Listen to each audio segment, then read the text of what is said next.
Mesdames et messieurs, bonsoir. Merci d'avoir choisi RTI 1 à la une de ce 20h. La ministre sud-africaine des Relations internationales et de la coopération en visite en Côte d'Ivoire est reçue ce jeudi par le président de la République, Alassane Ouattara. Au cœur des échanges tenus au palais présidentiel, la redynamisation des relations de coopération entre les deux pays. Le nouveau CHR d'Aboisseau ouvre ses portes aux populations. Le Premier ministre Patrick Achi, en visite dans la région, l'a inauguré aujourd'hui. C'est un centre hospitalier régional doté d'équipements de dernière génération qui profitera au Sud Comoé. Il est bâti sur 10 hectares. Le coût des travaux, 30 milliards de francs CFA. La scène politique ivoirienne bouge. On enregistre la création de nouveaux partis, notamment celui de l'ancien président Laurent Gbagbo et la restructuration des existants. Quand l'opposition ivoirienne s'organise, c'est le sujet du dossier politique de ce 20h. On fait le décryptage tout à l'heure. La fête du cinéma se poursuit au Burkina Faso. Le FESPACO, Festival panafricain du cinéma et de la télévision, se déroule à Ouagadougou. La RTI participe à ce grand rendez-vous du 7e art africain. 3 séries télévisées sont retenues pour la compétition officielle. Soyez la bienvenue sur RTI 1. L'axe Pretoria-Yamoussoukro se renforce. La Côte d'Ivoire et l'Afrique du Sud, deux pays amis, vont redynamiser leurs relations de coopération. Le président Cyril Ramaphosa sera bientôt en visite à Abidjan. Et bien pour les préparatifs, la ministre sud-africaine des Relations internationales et de la coopération est dans la capitale économique ivoirienne. Elle a été reçue par le président Alassane Ouattara à Ouattouri. Le président sud-africain Cyril Ramaphosa va effectuer en décembre une visite d'État en Côte d'Ivoire.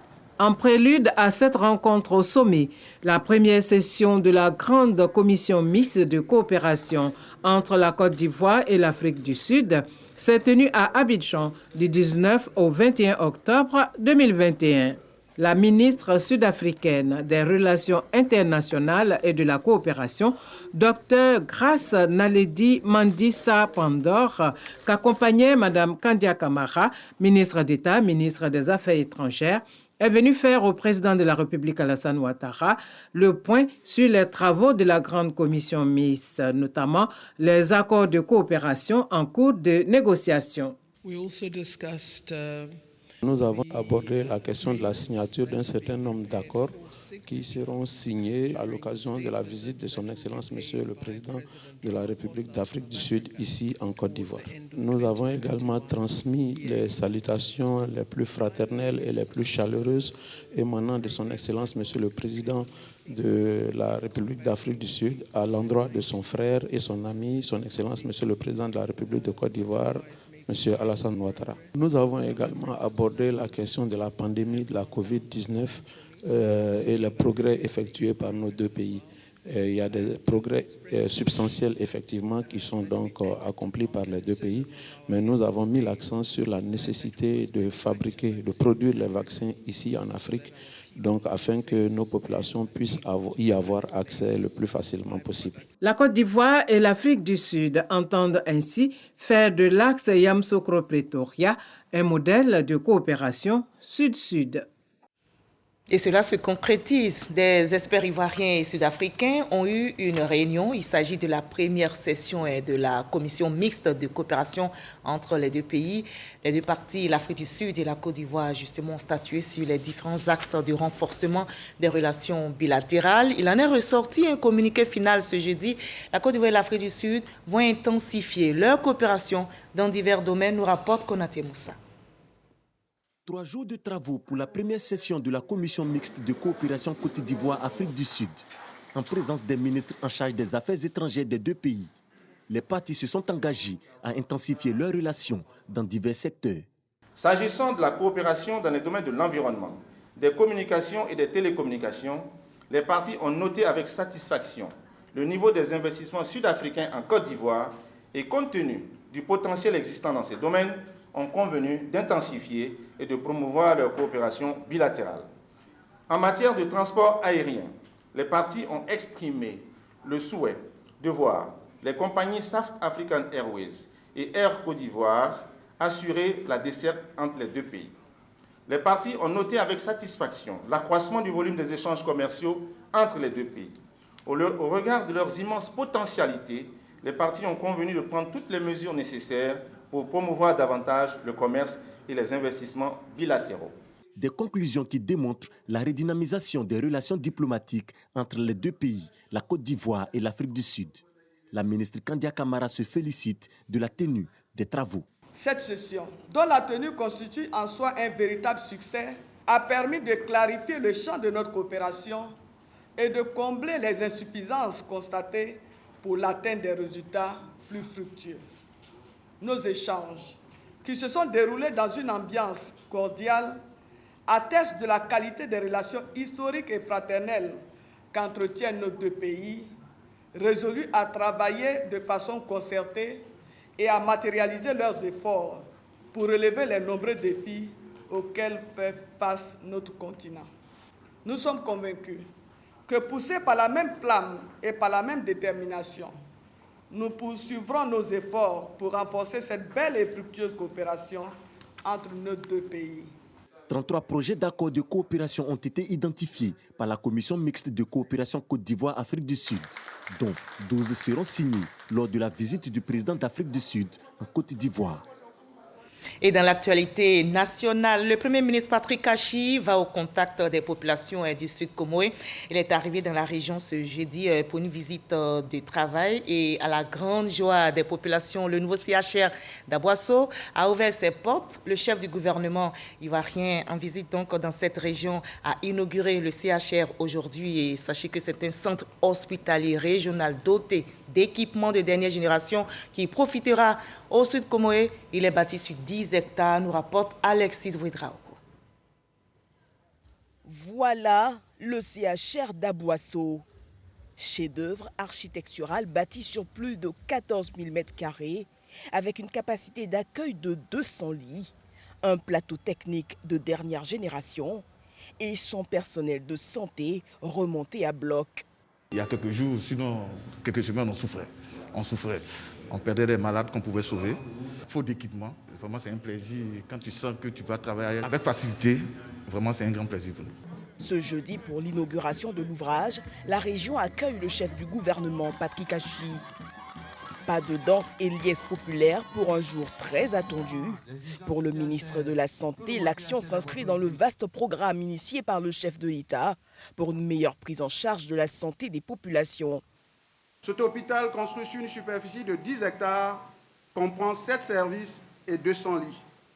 Il est équipé d'un bloc opératoire de 3 salles, d'un scanner, d'une salle d'hémodialyse, d'un service de radiologie, d'un service de réanimation, d'un pôle mère-enfant, d'un bloc d'urgence, des laboratoires, le tout pour un montant de 30 milliards de francs CFA. Les services de ce nouveau centre hospitalier régional permettront de mutualiser les offres de soins avec celles des établissements sanitaires de premier contact de la région du Sud Comoé pour servir une population cible d'environ 800 000 habitants dans cette région. Pierre Damba a aussi invité les populations à se faire enrôler pour la CMU et à poursuivre la lutte contre la Covid-19.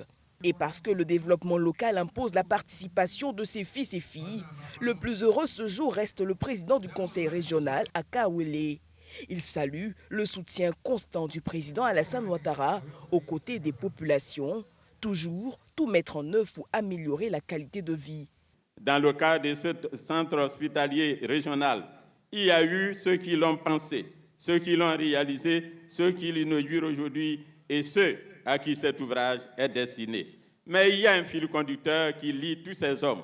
C'est la très grande ambition du président de la République qui, nous ne nous lasserons jamais de le répéter, donne du sens et de la vie à nos rêves, au rêve de voir la Côte d'Ivoire compter à tout point de vue parmi les nations qui donnent des motifs d'espérer et des raisons de vivre à leur population. C'est le 27 mai 2019 que l'ancien chef du gouvernement, Amadou Gon Coulibaly, posait la première pierre de l'ouvrage.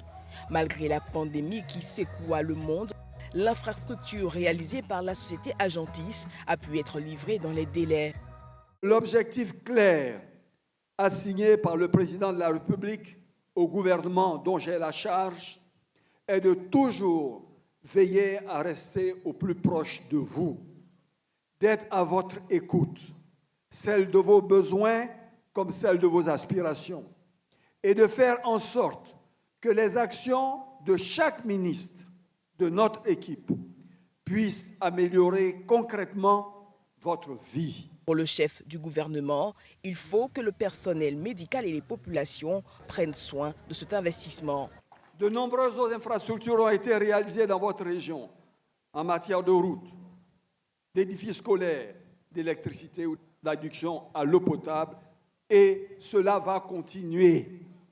Oui, vous avez raison aujourd'hui, vous, jeunes générations, soucieuses de votre avenir, d'écouter non plus ceux qui parlent, mais ceux qui savent bâtir. Non plus ceux qui tentent de faire rêver les peuples avec des belles formules, en oubliant qu'hier, ils ne les ont pas servis. Vous avez raison, chère population, de faire le choix de l'union et de l'engagement pour votre pays en soutenant avec conviction, aujourd'hui comme demain, l'action d'un président de la République et de son gouvernement qui veulent laisser aux générations futures un pays plus majestueux, prospère, fraternel et prometteur. Plusieurs danses et dons ont mis fin à la célébration de ce jour dans le Sud Comoé. Et les populations sont fières de leur CHR. Elles se sont exprimées au micro de notre reporter Alexis Ouedraogo. Nous les écoutons. Je peux dire que ce centre est une réponse pour toutes les femmes qui viendront de loin ou qui viendront des zones proches pour venir accoucher. J'ai un enfant avec ce CHR, cela nous permettra de mieux nous soigner ici. Moi, par exemple, je viens d'Ayamé. Je vais transporter un malade jusqu'à Abidjan. Souvent, le malade même meurt en route. Maintenant, nous avons pour nous, vrai, nous sommes contents. Nous avons ici une infrastructure moderne avec des appareils de dernière génération, comme le scanner que vous voyez ici qui est derrière moi, qui est 64 barrettes, qui est un appareil qui permet de faire les examens les plus sophistiqués pour les populations. Alors, on a vu aussi un centre de dialyse et qui est vraiment très bien, avec beaucoup d'unités de dialyse, et je pense que c'est un exemple de la décentralisation des services de santé de qualité. Et nous, partenaires, notamment l'OMS, nous encourageons de telles initiatives pour le gouvernement. Nous sommes venus à cette cérémonie vraiment avec beaucoup de joie, parce que nulle part on a vu ce grand développement dans le Sud Comoé. On fait que dire merci au président de la République et au Premier ministre et au président aussi Akaoulé pour tout ce qu'il a pu entreprendre dans le Sud Comoé. Notre joie est encore très grande parce que la santé n'a pas de prix, mais la santé, c'est la première qualité de tout être humain. Nous sommes vraiment très heureux de cette inauguration et vraiment nous disons merci au président de la République. Nous sommes fiers de notre région, nous sommes fiers de nos autorités, nous sommes fiers du président de la République. Voilà, le Premier ministre Patrick Achi a eu une série d'activités sur place dans la région du Sud Comoé. Entre autres, et vous l'avez vu tout à l'heure, l'inauguration du centre hospitalier régional de la ville d'Aboisseau. Il a échangé avec les têtes couronnées du Sud Comoé à qui il a transmis tous les encouragements du président de la République pour leurs engagements à œuvrer à la paix et à la stabilité dans notre pays. Patrick Achi s'est ensuite rendu à Kringiabo où il a rencontré le roi. Le compte rendu complet d'Alexis Ouedraogo dans nos prochains journaux. Et la scène politique ivoirienne qui bouge ces dernières semaines du côté de l'opposition, rencontres, séminaires et formations se sont multipliées. On enregistre aussi la création de nouveaux partis, notamment celui de l'ancien président Laurent Gbagbo et la restructuration des existants. Quand l'opposition ivoirienne s'organise, c'est le sujet du dossier politique de ce 20 signé Alexis Ouedraogo.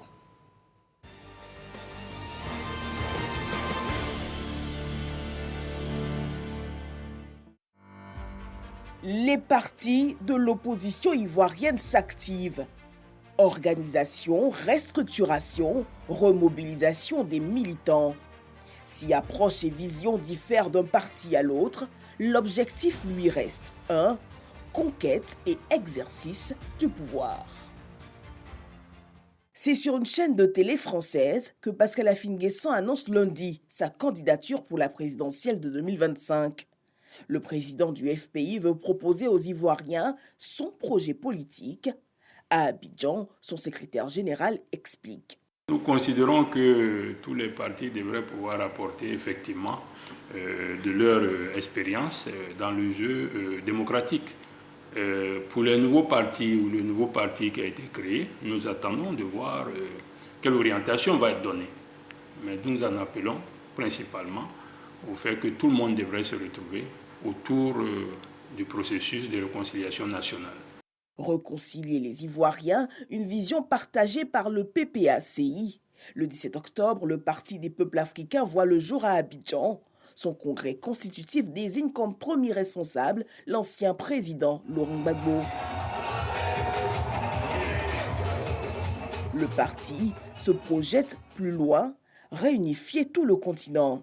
Notre volonté est de faire en sorte que sur la base de l'existant, c'est-à-dire le FPI, fondé par le président Gbagbo, Simone Gbagbo et tous les autres, sur cette base, nous ratissions le plus large possible pour mettre en place un instrument africain, panafricain, qui aborde les problèmes de la Côte d'Ivoire et de l'Afrique. Pas très loin, à la maison du parti à Cocody, le PDCI-RDA lui referme les portes de son colloque qui marque la célébration de ses 75 ans. À la clé, des résolutions pour remobiliser les composants du parti en améliorant la démocratie interne.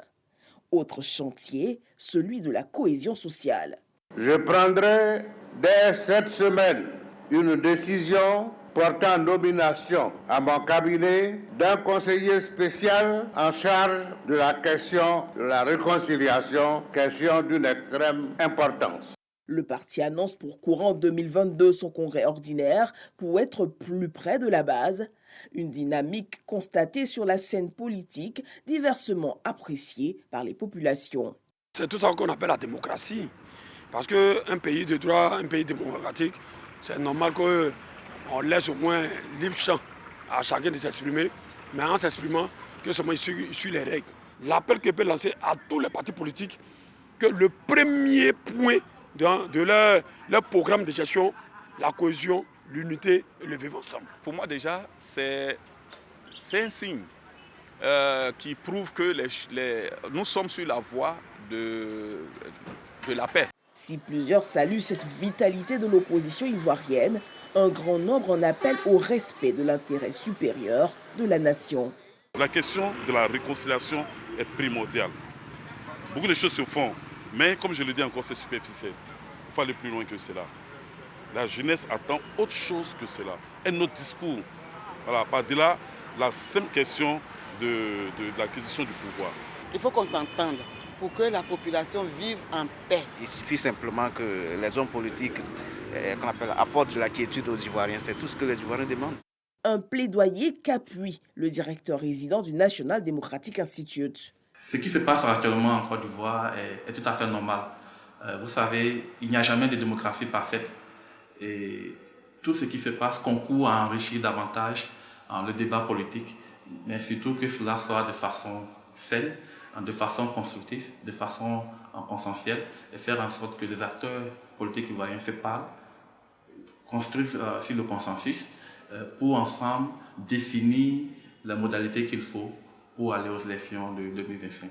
L'Institut qui travaille à l'avancement de la démocratie sur tous les continents en surveillant les élections et formant les dirigeants politiques vient d'ouvrir un programme pour le pays. Au NDI, nous sommes en train de développer 2 nouveaux programmes qui vont accompagner les partis politiques à développer leurs compétences à l'interne, à faire en sorte que la gouvernance interne, la structuration des partis, l'intégrité au sein des partis soit une priorité.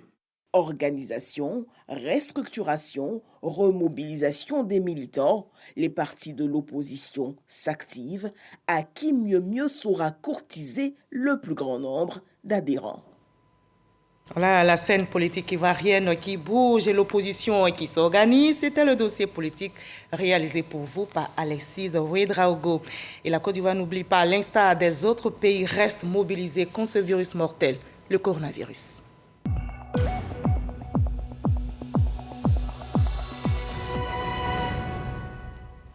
Attention, le coronavirus continue de circuler. Ce jeudi 21 octobre, on dénombre dans notre pays 24 cas positifs sur 2262 échantillons prélevés, soit 0,9% de cas positifs, 64 nouvelles guérisons et 0 décès, 784 cas actifs. Faisons-nous tous vacciner, préservons notre santé et celle des autres et n'oublions surtout pas de continuer à observer ces gestes barrières. On en arrive à cette nouvelle qui devrait réjouir les entreprises industrielles utilisant le sucre comme intrant. Les difficultés d'approvisionnement seront bientôt un vieux souvenir. La mesure d'importation exceptionnelle pour couvrir 50% de leurs besoins vient d'être adoptée en commission à l'Assemblée nationale. Les députés membres de la Commission des affaires économiques et financières ont donné leur accord au projet de loi. La 3e édition des Journées africaines de l'écologie et des changements climatiques a démarré ce jeudi dans la commune de Cocody. Ces journées sont des cadres de partage, d'échange et d'expérience. L'objectif est de rassembler tous les acteurs engagés dans la protection et la préservation de l'environnement pour un développement durable. Le reportage de Noël Danyogo et Grace Kando dans nos prochaines éditions.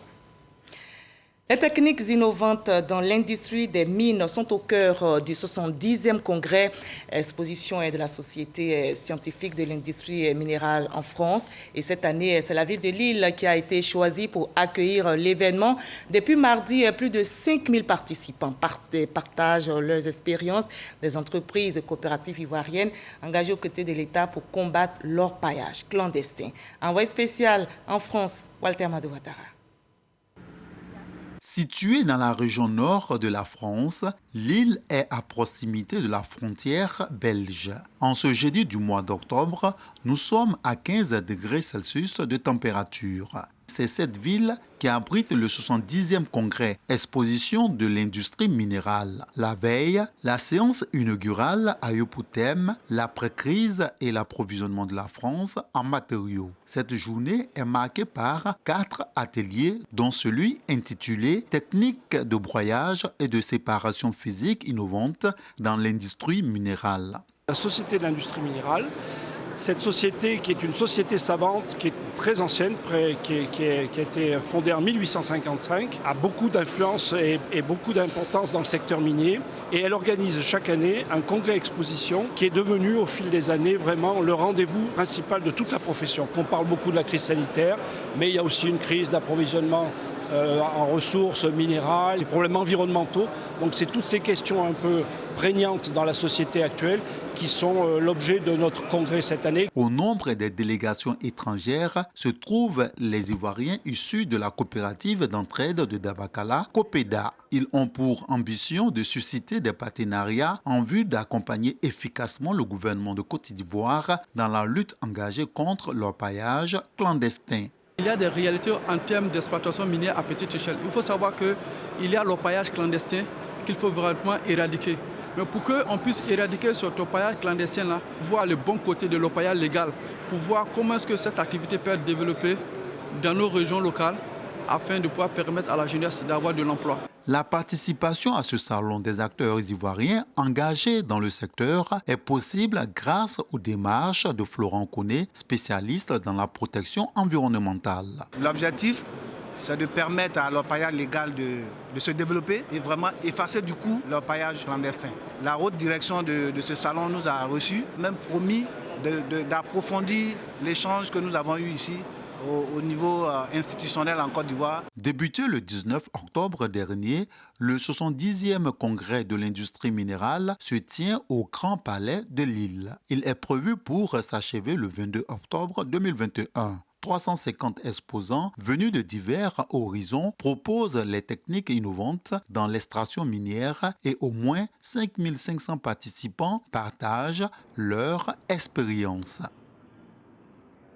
Loin de la France, la Loterie nationale du Ghana, qui aspire à lancer sa fondation, s'inspire du modèle ivoirien, la fondation Lonassi. Le directeur général de la Loterie de Côte d'Ivoire, Draman Koulibaly, était à Accra comme invité spécial de ce lancement. La délégation de la Lonassi s'est aussi imprégnée de l'univers de l'auto ghanéen, un jeu inscrit aux habitudes des populations ghanéennes depuis 1958, nous rapporte Hamza Diaby. C'est une totale immersion que celle effectuée par les agents LONASE à la NLA du Ghana, The National Lottery Authority, une loterie nationale parmi les pionnières du jeu loto en Afrique. C'est une mission d'imprégnation, de partage d'expérience et de participation au tirage quotidien des gagnants.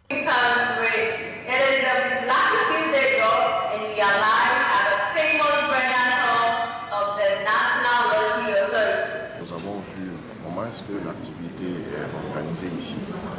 Nous avons également assisté ce soir à un tirage, le Lucky Tuesday. Le trait commun est la recherche de la transparence. Il faut dire qu'en matière de jeu, ce que l'entreprise de jeu fait en réalité, c'est plus que le rêve, c'est la confiance. Tous les jeux sont basés sur la confiance. C'est au nom de la confiance que les joueurs jouent et rejouent. Et donc tout est mis en œuvre pour assurer et maintenir cette confiance. C'est cela que nous voyons à travers tout le cérémonial qui est organisé pour un tirage. Et donc nous en avons appris énormément. Et il faut dire que le loto ghanéen existe depuis 1958 et donc nous avons eu les lettres pour venir ici regarder un peu ce qui se fait parce qu'il faut toujours partager les expériences dans notre métier. Ils aimeraient bien utiliser nos actions de motivation qui nous permettent de bonifier le chiffre d'affaires à tout moment au cours de l'année. Et nous avons partagé beaucoup sur nos petites stratégies et nous avons appris aussi d'eux. Nous avons appris beaucoup d'eux aussi en termes de gestion de réseau. Et dans le type de distribution qu'ils ont, ce sont des éléments qu'on peut greffer aussi à notre stratégie et compléter la façon de distribuer nos lotos. Et d'autres produits même. Et ici, ce que nous pouvons apporter le plus, c'est au niveau des cartes à gratter, on appelle communément les produits à grattage. Ce sont des produits instantanés qui n'ont pas encore ici. La NLA, c'est l'ancienneté, c'est l'expérience. La LONASE, certes plus jeune, mais avec la stratégie pour des résultats plus qu'intéressants. Le loto bonheur ivoirien fait par exemple aujourd'hui 7 fois le chiffre d'affaires du loto ghanéen. Alors la présence de la délégation ivoirienne à Accra est considérée comme du pain béni. I'm excited that I invited LONASE. Je suis très content d'avoir le directeur général de la LONASE parce qu'il représente la loterie en Afrique. Pourquoi? Il est le président de la ALA et il est très doué en matière de produits loterie aussi en Afrique. Et il est vraiment bien reconnu pour ses bonnes œuvres aussi qu'il fait en Côte d'Ivoire à partir de la LONASE ou à travers la LONASE. Donc, une telle personne, il faut l'avoir parmi vous et partager son expérience avec vous et avec votre peuple. For that collaboration, the Ghana, NLA, Ivory Coast, LONASE to go places. La Fondation LONASE, un autre pan de cet échange d'expériences. Le modèle ivoirien impressionne les Ghanéens. Le directeur général de la loterie de Côte d'Ivoire leur a donc livré un cours magistral sur les tenants et les aboutissants d'une fondation. Nous avons honoré cette invitation pour encourager notre jeune frère, le DG de la NLA, à nous emboîter le pas et aussi nous avons à cette occasion prononcé une conférence sur la responsabilité sociale des entreprises, et notamment le modèle de la LONASE, le modèle ivoirien. En tout cas, c'est une très bonne chose. Nous les avons encouragés à aller dans ce sens et nous avons fait un don de 30 millions de francs CFA correspond à peu près à 60 000 $. Voilà, à la fondation. Le loto bonheur, c'est un peu plus de 7000 points de vente en Côte d'Ivoire. C'est environ 25 000 emplois créés et une centaine d'œuvres sociales composées entre autres d'écoles et de centres de santé réalisées partout sur le territoire national. Nous partons pour Kakredou, c'est ici en Côte d'Ivoire. Ce village situé dans la région du Go, longtemps resté sans tête couronnée, a désormais un chef. Koué Niaouré Henry a été intronisé en présence des autorités traditionnelles, administratives et politiques. Et il promet d'œuvrer à la consolidation de la paix, la cohésion et l'entente des filles et fils de Kakredou. Joël Gossi. Des pas de danse bien mérités. Le village de Kakredou a désormais un nouveau chef, Koué Niaouré Henry. Il succède à l'ancien chef Nguessan Zégré Alexis, démissionnaire. Une fois, deux fois, trois fois, il s'assoit. Le nouveau chef a reçu son arrêté de nomination des mains du représentant du préfet de région, préfet du département de Gagnoa, Lassina Fofana. On prit part à cette cérémonie d'intronisation les cadres du département, les chefs traditionnels coutumiers, mais aussi les guides religieux. Rassembler les fils et filles de Kakredou pour son développement, telle est la mission que s'est assignée le nouveau chef. Le représentant du préfet de région, Bema Kamagate, saisissant l'opportunité, a prodigué de sages conseils au nouveau chef avant d'inviter les populations à le soutenir afin de lui permettre de réussir la mission qui lui est confiée. L'administration ne choisit pas un chef de village. Ce sont les populations villageoises, comme vous l'avez vu, qui désignent le chef de village selon votre tradition. Ce que l'administration ne fait qu'entériner votre choix. L'administration ne fait qu'authentifier votre choix en remettant un bout de papier au chef du village qu'on appelle arrêté préfectoral. On a des demandes chaque jour de destitution du chef. Et on le dit haut et fort. Si dans 2 mois, celui qui nous envoie une telle demande, elle ne sera pas recevable. Âgé de 68 ans, le tout nouveau chef de Kakredou est marié et père de 5 enfants. Il est par ailleurs le président du syndicat national des chirurgiens dentistes du privé.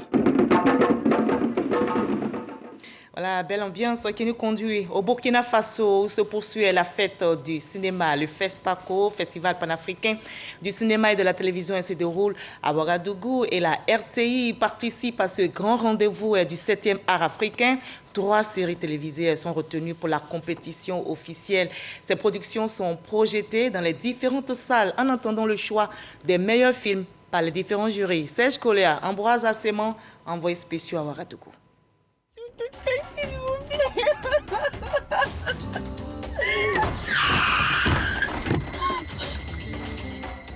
Juste quelqu'un de bien du producteur-réalisateur Jean-Noël Bas est à l'honneur dans l'une des salles de projection au siège du FESPACO. Une constellation de têtes fortes du cinéma ivoirien qui donne au final une production de qualité. La RTI, coproductrice de ce 26 minutes de 17 épisodes, a bien été inspirée. Le film fait partie de la sélection officielle du FESPACO dans la catégorie meilleure série télévisée africaine. Les médecins nous ont rassurés un peu, mais il doit rester pour faire d'autres examens. Allez, mais je suis vivant, t'inquiète. Ce projet qui est un projet RTI, nous y sommes allés et avec beaucoup de plaisir. Je pense qu'on a eu une très bonne et franche collaboration qui nous a permis donc d'avoir ce programme et nous sommes fiers aujourd'hui qu'il représente la Côte d'Ivoire au FESPACO. Juste quelqu'un de bien, Voyage de rêve et La Villa d'à côté sont les 3 productions fruits de nos partenariats avec les producteurs locaux nominés en sélection officielle. Nous avons beaucoup d'espoir pour que l'une de ces 3 séries-là soit sélectionnée comme la meilleure série africaine. Les acteurs du 7e art en Côte d'Ivoire misent sur le soutien de la RTI pour s'affirmer au-delà du Festival panafricain du cinéma et de la télévision de Ouagadougou. Le premier réflexe qu'on a, c'est d'aller vers la chaîne de son pays pour dire j'ai un projet, j'ai envie de faire quelque chose. Je pense que la RTI devait toujours être le premier choix et que les autres chaînes doivent venir en deuxième choix. En plus du fonds SIC qui existe déjà au niveau du ministère de la Culture, ce serait bien qu'on dote la RTI de beaucoup plus de fonds afin que la RTI puisse vraiment participer au développement de cet écosystème. RTI Distribution entend poursuivre ses efforts pour accompagner efficacement les producteurs locaux. Je n'ai pas de sœur. Voilà, RTI, premier choix, on croise les doigts pour les films ivoiriens. L'information émane de l'état-major de l'armée française. Nasser Al-Terghi, chef du groupe de soutien à l'islam et aux musulmans proches d'Al-Qaïda, a été neutralisé par Barkhane. Et selon l'armée française, Nasser Al-Terghi exerçait d'importantes responsabilités opérationnelles au sein de la Katiba de Gourma Serma et était notamment spécialisé dans la pose d'engins explosifs improvisés et de mines. Il avait rejoint les rangs d'Al-Qaïda au Maghreb islamique en 2012 lors de la prise de Tombouctou par les groupes djihadistes. Et vous l'avez bien compris, ce journal est terminé. Merci à vous de l'avoir suivi. Je vous retrouve avec le même plaisir demain à la même heure. N'oubliez pas, prenez soin de vous.